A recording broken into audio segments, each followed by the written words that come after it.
নমস্কাৰ বন্ধুসকল মই আজিৰ পৰা প্ৰায় এসপ্তাহ আগত এটা ভিডিঅ' দিছিলোঁ আৰু সমগ্ৰ অসম জুৰি ভাৰত জুৰি ভাইৰেল হৈ পৰিছিলে আৰু ইতিমধ্যে দেখিবলৈ পোৱা গৈছে সেই মূলাজাৰ অঞ্চলৰ অক্ষক পাথাৰৰ সেইটো পৰিয়ালত এজনৰ পিছত আৰু এজন মানৱ দৰদী বন্ধুসকল আহি উপস্থিত হৈছে। ইতিমধ্যে আমাৰ হোজাই সুপৰিচিত এজন ব্যক্তি হাবিব মহম্মদ চৌধুৰী তেওঁ এইখন বাসগৃহতে উপস্থিত হৈছে।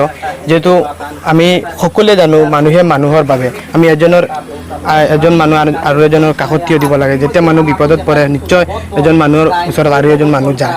গতিকে আজি হাবিব মহম্মদ চৌধুৰী ভাই আমাৰ ওচৰত আহিছে, তেওঁ কি ক'ব বিচাৰে এইটো বিষয়ে? ভাল লাগিছে, আপুনি এটা ধুনীয়া ভিডিঅ' বনাইছে আৰু এইটো জাষ্ট ফৰ হিউমেনিটি মানৱতাৰ কাৰণে এই ভিডিঅ' দেখি বহুত মানুহ আহি আছে।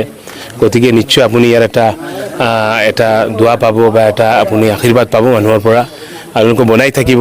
আজি আমি ইয়াত আহিছিলোঁ, দুজন মানুহ মুৰ্দা মৃত্যু হৈছিলে ঈদত বাইক এক্সিডেণ্ট হৈ।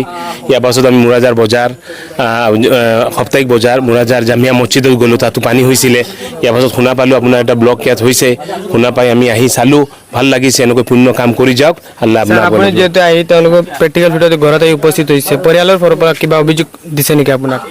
নাই, ঠিক আছে, তেওঁ কৈছে কিবা সহায় কৰি আমি আছোঁ, ইনশাল্লাহ যি পাৰোঁ তেওঁলোকক সহায় সুবিধা কৰি যাম। ধন্যবাদ। ইনশাল্লাহ যিমান পাৰিব এইটো পৰিয়ালে আপুনি সহায় কৰিব, আমি আশাবাদী। আৰু ইতিমধ্যে বহুত মানুহে সহায় কৰিছে, এনেকুৱা সহায় কৰি যাওক। আমি দুখীয়া মানুহক যদি এইটো অঞ্চলৰ বিশেষকৈ বিদেশী বায়ু সকলক আমি ধন্যবাদ দিছোঁ। এইটো পৰিয়ালক বহুতো সহায় কৰিছে। এনেকৈ ৰাতিপুৱাৰ পৰা বহুত বন্ধুসকল এইখন ঘৰত আহিছে বা আমাৰ বিজেপিৰ হাবিব মহম্মদ চৌধুৰী দাদাও আহিছে বা বহুতো বন্ধুসকলে আনোৱাৰা বেগমক আৰ্থিক সহায় কৰিছে। তাৰ কাৰণে মই ধন্যবাদ জ্ঞাপন কৰিছোঁ আৰু বিশেষকৈ আপোনাক ধন্যবাদ জ্ঞাপন কৰিছোঁ, আপুনি আহি এই মাতৃগৰাকীৰ খবৰ লৈছে। আৰু আপোনাৰ থানাৰ ইফালে আহিলে পীৰবাজাৰ ইফালে আহি 3-4 কিলোমিটাৰ আহিলে আপুনি 4 কিলোমিটাৰ আহিলে আপুনি আহি এখন গাঁও পাব।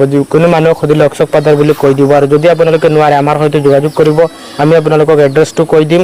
বহুতেই আছে, আমি ডাইৰেক্টলি মানে ছ'চিয়েল মিডিয়াত পইচা দিব নোৱাৰে, সামগ্ৰী দিব নোৱাৰে, মনে মনে আহি ঘৰত দি যায়। আমাৰ বিশেষকৈ হোজাই অঞ্চলৰ বহুতো বাইসকল বিদেশত থাকে, মোৰ লগত বহুতে ফোন মাৰিছে, দাদা মই ডাইৰেক্ট ঘৰত গৈ মাকৰ ওচৰত টকা দিম, মাকক এটা সামগ্ৰী দি আহিম, 2-3 মাহৰ খৰচ দি আহিম। গতিকে আপোনালোকে আহিব পাৰিব। ইতিমধ্যে আনোৱাৰা বেগমৰ মাহেকীয়া প্ৰতি মাহৰ খৰচ এজন বিদেশী মোৰ দাদা হয়, বিদেশী দাদা বহন কৰিব। আৰু ৰাতিপুৱা মই 13,100 টকা দিছোঁ। ইতিমধ্যে আৰু গিফ্ট দিছে আমাৰ হাবিব মহম্মদ চৌধুৰীয়ে। এনেকুৱা বহুতো বন্ধুসকলে দিছে, তেওঁলোকৰ কাৰণে আমি ধন্যবাদ জনাইছোঁ। আপোনালোকে এনেকুৱা দুখীয়া পৰিয়ালৰ কাষত থিয় দিয়ক।